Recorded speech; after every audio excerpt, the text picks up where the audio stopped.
Here we go again, day 10 on the plan, and I'm still going, still maintaining the discipline and still sticking to the fight. What happened today? Well, today was another tough day.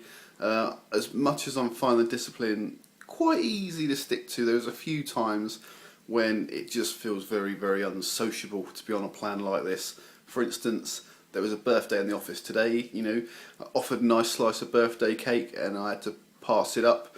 I quite often have a bit of a pooper around cake anyway, but it just felt doubly hard because, do you know what?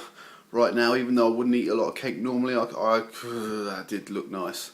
But I guess that's part and parcel of not actually having anything of any texture to chew for a while. Also, again, I'm not really one to go out for a beer, but a lot of the guys after work went out for a beer and I kind of tagged along to show my face because it was a leaving do for one of the guys.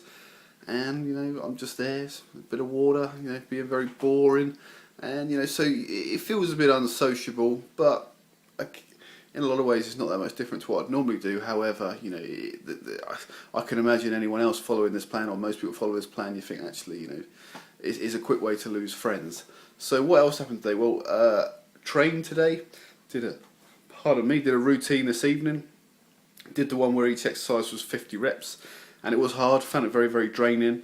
I wouldn't say I'm a great deal weaker, surprisingly. I could still get my strength up there and, still do a good routine.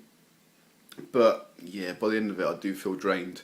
But then I guess I would have felt drained anyway. So, realistically, it's not really affecting my training that much. And that's a surprise. I thought, because it's relatively low carb, I thought that'd be a bit of an issue, but it's not. So, still training through that.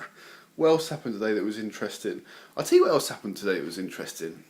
I get a lot of people kind of questioning me, well, what the heck are you doing with this experiment? What's going through your stupid head when you took it on? And it's a fair question, and I get it daily. But one of the things that came up was when I said, well, I'm just doing it as a test. In the first week I lost, just shy of 9 pounds, and then all of a sudden people's eyes perk up. So sorry, say again. You lost just shy of 9 pounds, and then people start going, oh, do you think that'd be good for me? Or do you think I'll have a go at that? And all of a sudden people are a bit keen to give it a go. Now, what I kind of want to stress is, at this point in time, I don't think I'm recommending this plan. I might change my mind by the end of it when I see some magic transformation, but at the moment, I've still got a lot of doubts around it. I've still got a lot of doubts over where that weight loss is. I'm looking in the mirror, I'm thinking, is it fat that's going? Is it lean mass? There's still a big part of me that thinking there's a lot of lean mass that's going, and I'm not convinced that it is body fat that's disappearing. So I'm not saying that I'm correct. I may change my mind by the end of it, but at the moment when people are very impressed by the sudden weight loss, I'm kind of thinking hold your horses, because I just don't know if this is the one yet. So we'll stay with it, even though I've got my doubts, I'm committed to do the whole journey. And if it means losing lean mass, I'll lose the lean mass, record it, and then just work at getting it back, I suppose.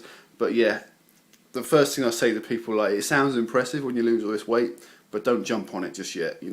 Let's get a bit more data first, because I'm not convinced. So no worries, tomorrow's day's 11 and we'll crack on then.